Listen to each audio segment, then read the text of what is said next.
মুসলমানরা একটা উদ্দেশ্য নিয়ে পৃথিবীতে এসেছে। মুসলমান মানুষেরা একটা উদ্দেশ্য নিয়ে পৃথিবীতে এসেছে। যে উদ্দেশ্য বা যে একটা মিশন, আল্লাহ তাআলার মিশন ছিল।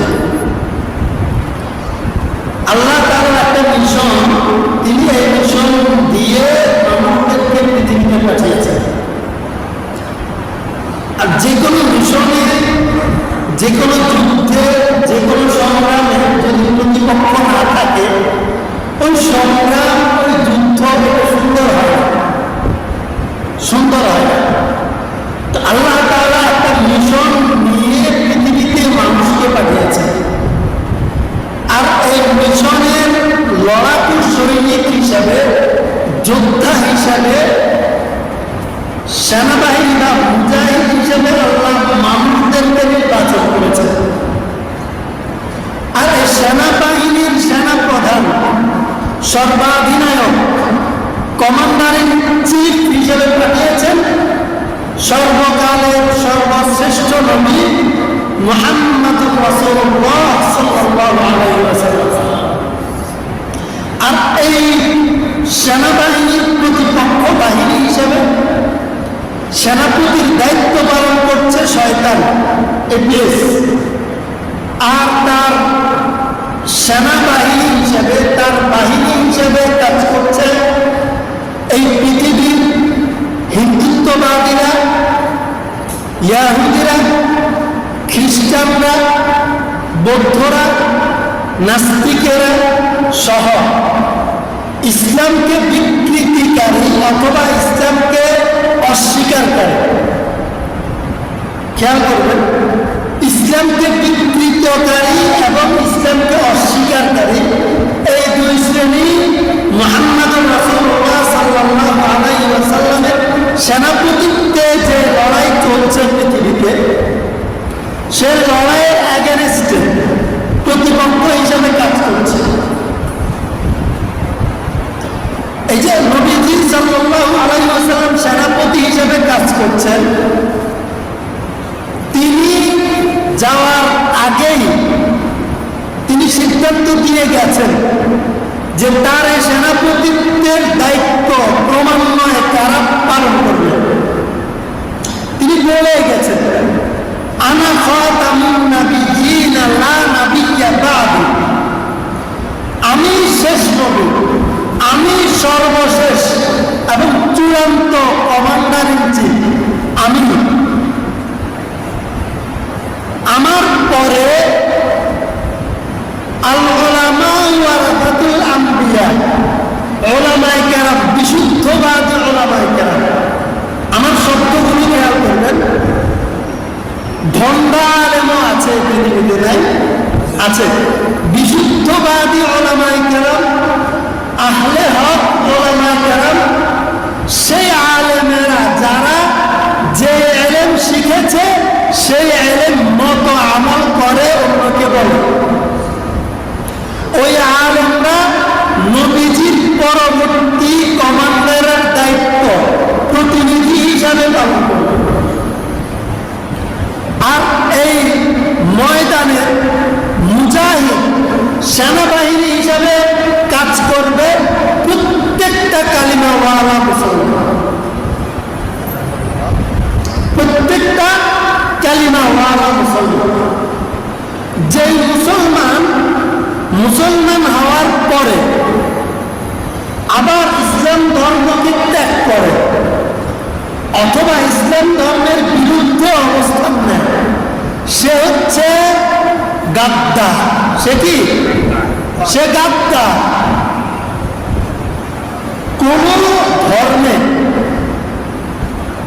অথবা কোন বাহিনীর ভিতরে গাদ্দারকে বেঁচে থাকার অধিকার দেয়া হয় না, কোন বাহিনীতে।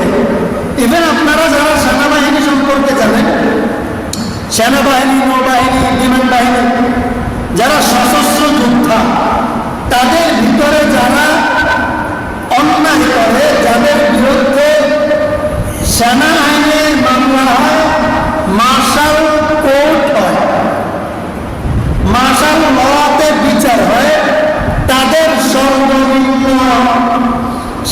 ফাঁসি হলো মৃত্যুদণ্ড। কি মানে সেনাবাহিনীর ভিতরে থেকে সেনাবাহিনীর আদর্শের সাথে তুমি গাদ্দারি করেছ, কমিটমেন্টের সাথে তুমি প্রতারণা করেছ, তুমি প্রতারক, তুমি গাদ্দার, তোমাকে আর বেঁচে থাকার অধিকার দেয়া যাবে না। যদিও বাড়িতে তোমার অবলা স্ত্রী থাকুক, বৃদ্ধা মা থাকুক, অসহায় সন্তান থাকুক, তুমি গাদ্দার, তুমি গাদ্দার। গাদ্দারের বেঁচে থাকার কোনো সুযোগ নাই। এজন্য ইসলাম ধর্ম যেহেতু একটা মিশন, একটা লড়াইয়ের ময়দান, এখানে যারা ধর্মের সাথে গাদ্দারি করে, ধর্মকে অস্বীকার করে, তাদেরকে বলা হয় মুরতাদ। মুরতাদের ব্যাপারে একই হুকুম, ওয়াজিবুল কতল, তাকে হত্যা করা। তাহলে দেখেন আমরা কোথায় আছি, আমাদের অবস্থান কত স্পর্শকাতর, কত সচেতনতার সাথে আমাদের কদম আমাদেরকে দিতে হবে। অন্তত আমল কম হোক, গাদ্দার যেন না হোক, মুরতাদ যেন না হোক, আমার দ্বারা আমার ধর্মের যেন কোনো ক্ষতি না হয়, আমার দিক থেকে যেন ধর্ম বিদ্বেষ প্রমাণ বা প্রকাশ না হয়, এই বিষয়টা আমাকে অবশ্যই খেয়াল রাখতে হবে। এখন আল্লাহ তাআলা কোরআনে সূরা তাওবার মধ্যে বলে, ইউরিদুনা লিইউতফিউ নূরাল্লাহি বিআফওয়াহিহিম, যে মিশনটা নিয়ে আল্লাহ পৃথিবীতে মানুষকে পাঠিয়েছেন, সেই মিশনের মোকাবেলায়, এই মিশনকে বানচাল করার জন্য এক শ্রেণীর প্রতারক, বেঈমান, নাফরমান সংঘবদ্ধ হয়েছে, যারা চায়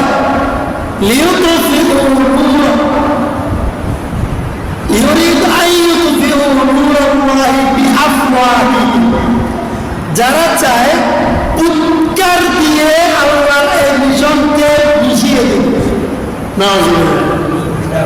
যারা চায় তুরিকে ইসলামকে মুছে দিবে, যারা চায় কোরআন সুন্নাহের বিধান এবং ইসলামের যে নূর, যে আলো, যে সৌন্দর্য, এই বিষয় থেকে পরিবার, সমাজ এবং রাষ্ট্রকে বঞ্চিত করবে।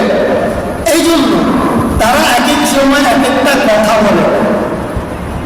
তাদের সবচেয়ে সুন্দর কথা হচ্ছে অসাম্প্রদায়িকতা, যে আমরা কোনো সম্প্রদায়ের ভুক্ত নয়। ব্যাপারটা এমন, শুনতে অনেক ভালো লাগে অসাম্প্রদায়িক, কিন্তু যারা অসাম্প্রদায়িক বলে, এরা প্রত্যেকে একসাথ হয়ে ইসলাম সম্প্রদায়ের বিরুদ্ধে যুদ্ধের ঘোষণা করে।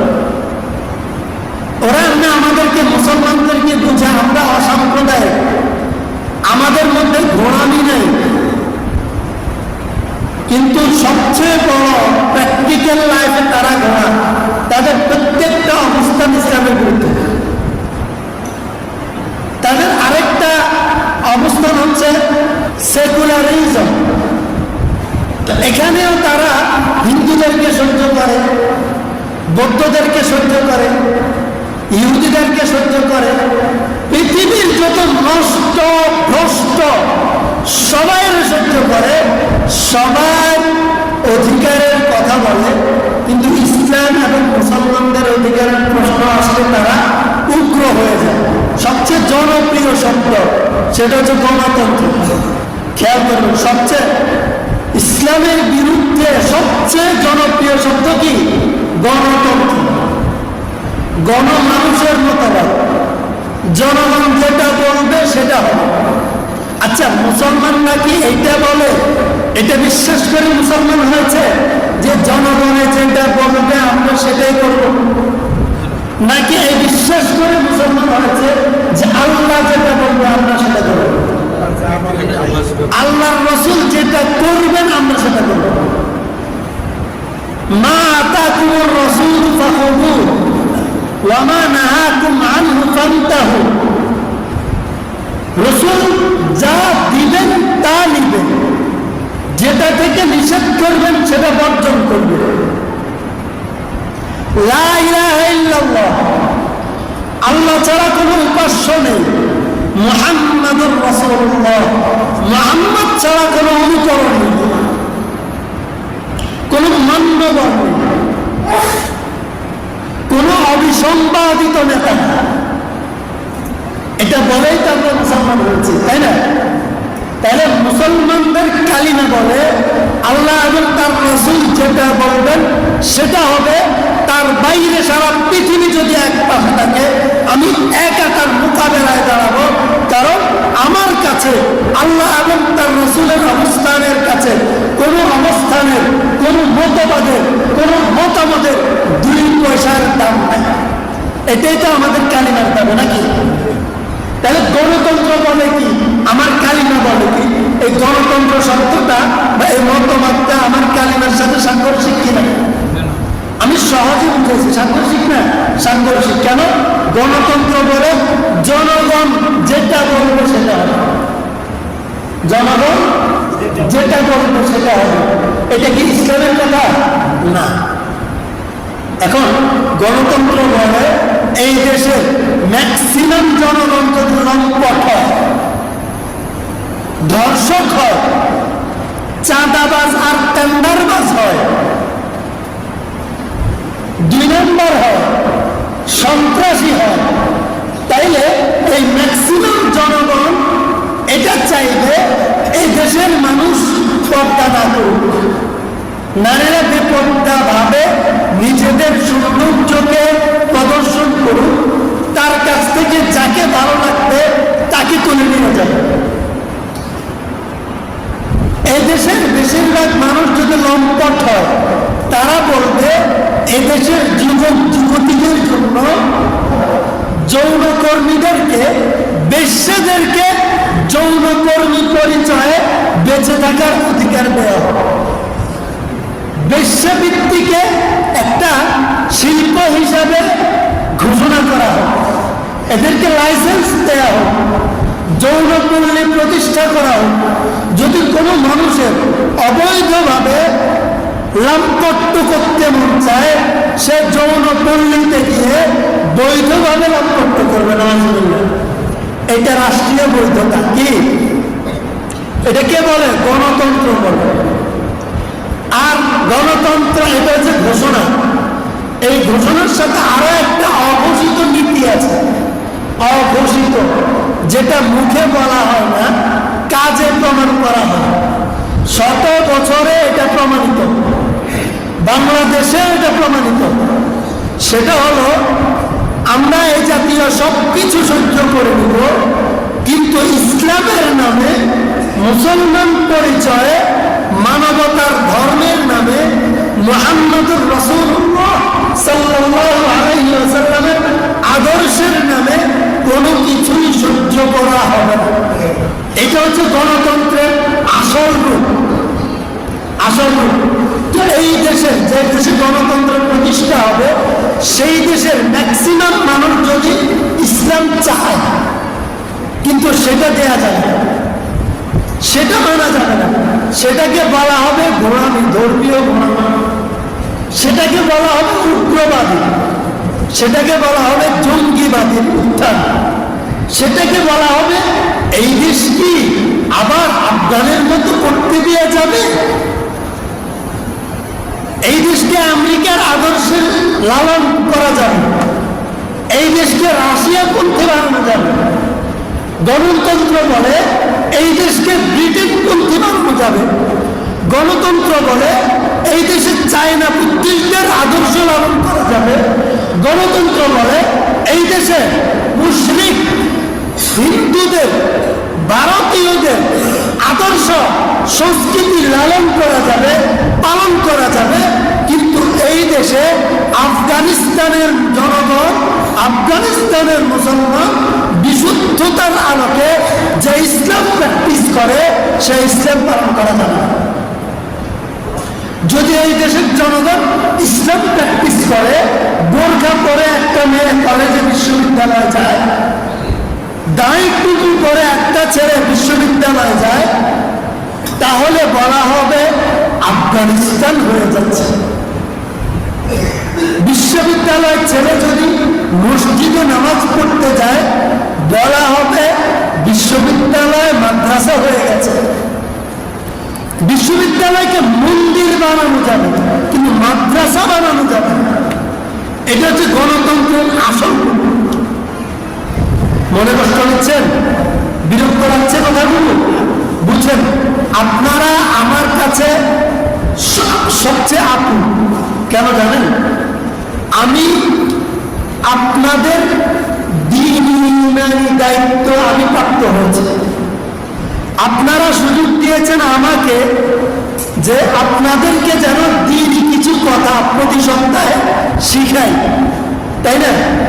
তাহলে আপনাদের প্রতি আমার সবচেয়ে বেশি ভালোবাসা, কারণ আপনারা আমাকে সুযোগ দিয়েছেন দ্বীনের কথা মিম্বরে বসে বলা। তাহলে আপনাদের এই আমানত খেয়ানত করা যাবে না। আপনাদের প্রতি সর্বোচ্চ ভালোবাসা, আন্তরিকতা, মহাব্বত রেখেই আমাকে কাজ করতে হবে, বলতে হবে ইসলামের বিশুদ্ধ কথাগুলো, যে বিষয়গুলো আপনাদের জন্য প্রয়োজন, তাই না? দেখবেন ইসলামের মধ্যে 4 ভাগের 1 ভাগ ইবাদত। কয় ভাগ? 4 ভাগের 1 ভাগ নামাজ, রোজা, হজ, যাকাত, কোরআন তিলাওয়াত, তাসবিহ তাহলিল, দান সাদাকা। এই আমলটা 4 ভাগের 1 ভাগ। কয় ভাগ? সারা জীবন কিন্তু আমরা এই আমলের মধ্যে আছি।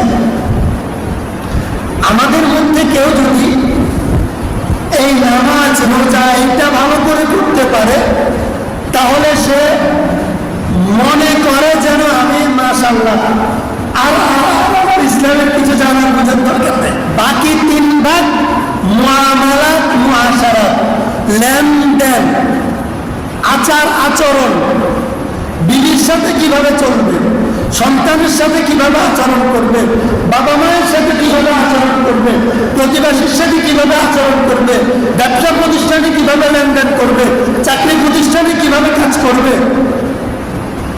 রাজনীতির প্রয়োজনে কিভাবে রাজনীতি করবে, অর্থনৈতিক অঙ্গনে কিভাবে অর্থনৈতিক কর্মকাণ্ড করবে, কৃষি খাতে কিভাবে কাজ করবে, চাষাবাদ করবে।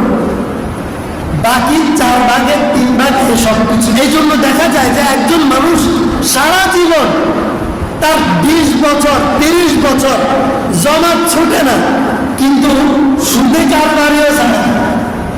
হাতে মনে করে নামাজ পড়া ইসলামের কাম, আর সুদি কারবারি করা এটা আমার ব্যক্তিগত জীবন।